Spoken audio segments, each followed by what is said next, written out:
Aloha Cora, thanks for including me in your Day in the Life of project. I'm Joshua Nakazawa, cellist with the Hawaii Symphony Orchestra. I would say that the day in the life of a musician has changed this year drastically. Usually, a day would consist of a morning orchestra rehearsal, followed by some afternoon teaching, followed by an evening rehearsal, about 3 times a week with concerts on the weekends, all while fitting in personal outside projects like chamber music or solo performances. However, now we are being inventive with online streaming, which for a vaster audience promotes a wide variety of collaborations and opportunities. One thing we've been doing now is recording. So whether it be for an online concert or for someone's album in Indiana or LA or even for our own album. All of my projects have always been heavily community minded, and I find that it's important to always still keep doing projects that will benefit the community while still building a career. We have 2 projects that I'm working on now, and one is creating an album of Queen Liliuokalani's music with a string quartet, which has very strong ties culturally to Hawaii, and also draws parallels to our experience as a quartet in quarantine. I also have a fundraiser project that promotes environmental restoration, which allows musicians and artists in the community to have a sustainable way of making a living while consistently contributing to environmental restoration.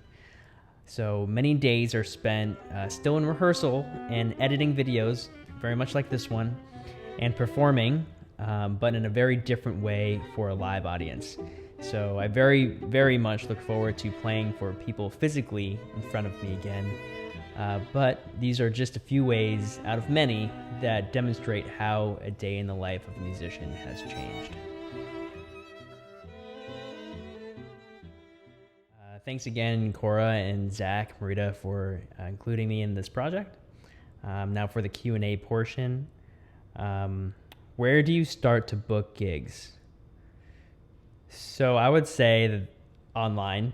It's a good place to start. And the AFM magazine is really good for looking for orchestral opportunities or any kind of chamber music opportunities. They're often posted there for you to audition for them.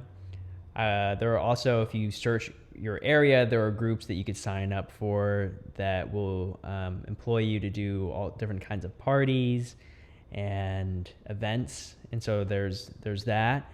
And if you can, or you can get management, and there's all different types of conduits that you can go through to have the kind of career that you want to have. With management, you have somebody doing all the booking for you. If you already have a show ready to go, you can to take on the road. That would be a good way to get started with that.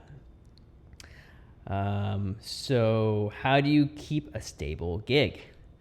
I would say that in the orchestra world, if you are playing for the very first time or just in general, you always want to be on time, and on time is early. You always want to show up early to your gig, and you also want to play very, very well. Just making sure that you're prepared is important, and that you've given a lot of thought to the music that you're going to play.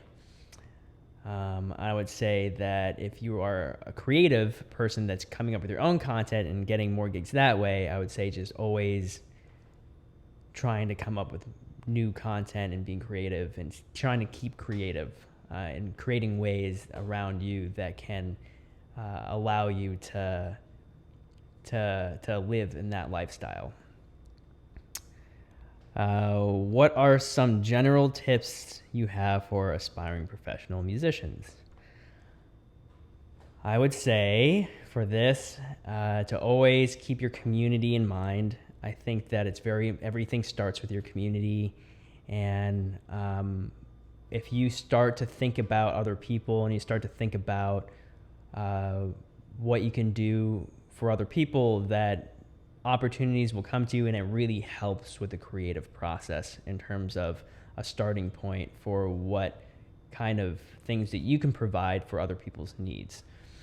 I also think that it's really important to stay true to your artistry, something that you believe in, something that you really have a core foundation in yourself and believing to be true in your artistry, and to not to let other things sway you in any other direction besides what you want to be doing and the message that you want to be spending. And I think it's also important to have that message and to think about what that message is that you want to share with people. And I think that is all I have. Thanks again, Cora and Zach, and I wish you all the best of luck. And thanks again for having me.